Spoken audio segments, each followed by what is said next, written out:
And we're back with Converge, and now I have an opportunity to introduce you to Sandy Steele, who is the president of PWS Ventures of South Carolina.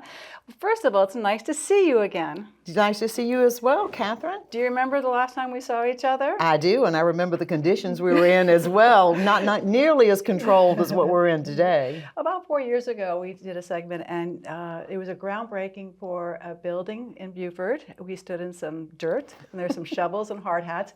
And talk about that building. Tell us, I mean, here we were there when it was just starting, and now it's fully capacity. Tell us about that building. Yeah, so the building, it really at that time, we were not only in dirt, we were in heat and dust and gnats, but it was literally breaking ground on a new, I think it was around a 65,000 square foot spec building that thanks to the good works of getting that building up and the investors and Beaufort Economic Development Corporation, it has been parlayed into a pile of dirt, Kathryn, that we stood in, to a beautiful finished product that employs nearly 50 people, bringing good jobs to Beaufort, keeping people at home so that they don't have to commute and they can hit their kids' ball game at night. That's a great story. I mean, I just love that. But before we go further, and just tell us a little bit about your background, because you've been involved with this whole world of economic development for quite a while. I'd love to get your insights. Oh, thank you. So, as you can tell, I am not as young as I used to be, so I have a lot of years of experience.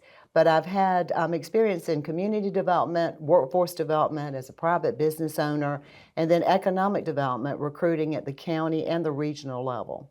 I've also been privileged to lead the South Carolina Economic Developers Association, serving on that board for 8 years, and then recently was president, and I still help lead their legislative advocacy efforts. So, been around a long time, seen a lot of good things happening in the state, and just really blessed and privileged to be retired and doing consulting now. I bet, but and I arrived here about 7 years ago, and I just how this whole community has flourished. And people are coming to bring their businesses here, and obviously you've been in the now. You have been part of it, all of it. In that journey in the last 8 years, what would be some of the insights that you can share with us? Like, I never thought I'd see that company coming to South Carolina.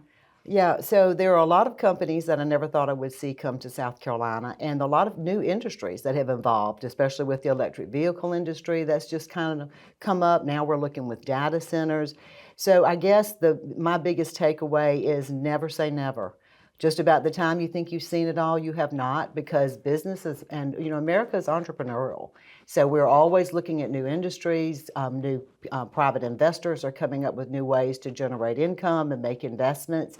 And so industries that I never thought would be here, such as data centers and electric vehicles, they're here and they're thriving, and it's exciting to see.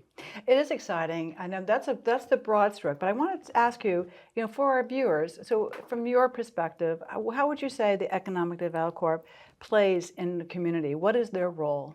Yeah, so economic development in a nutshell is the creation of any new capital investment with the goal of creating jobs, and not just jobs, but good paying jobs to really enhance the livability of our citizens. Because everybody, when they get up in the morning, they want to do the best they can do for their families, and they would like to not outcommute if possible, so they can make the PTO meeting and their children's ball game. So that's really the focus of economic development: is how do we grow and grow well our communities so that we do have growth, but it's growth that really enhances the lifestyle and the quality of life for our citizens.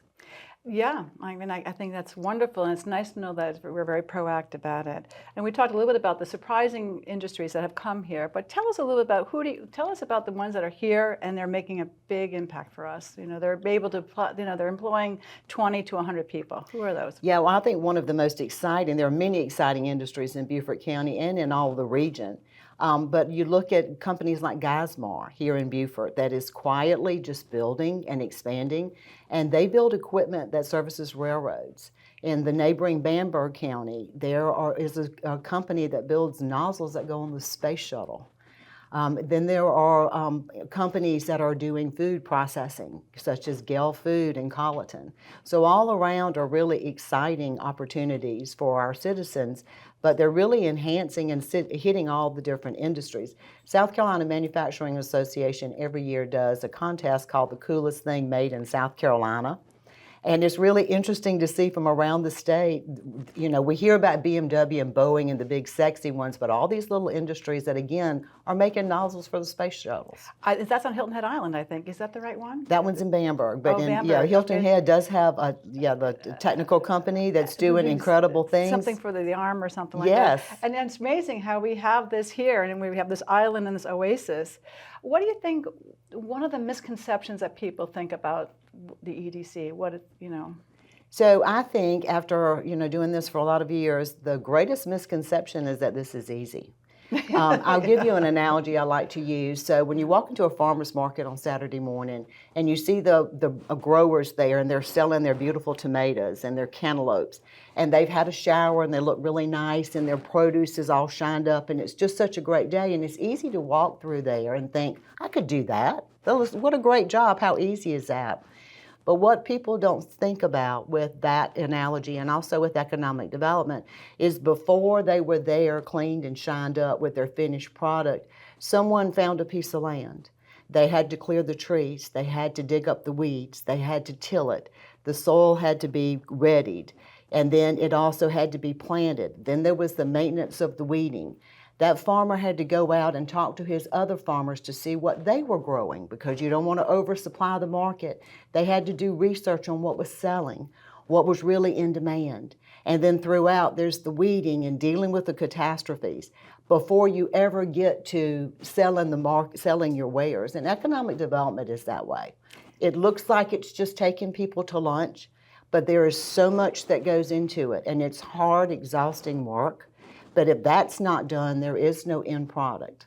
Oh my God, Sandy, I think that is really well said. It's one of the first times I've ever heard it put that way, and I think exactly right. Thank you. But we're going to have to take a break, and we're going to bring JOToole back into our conversation, so we'll be right back with Converge.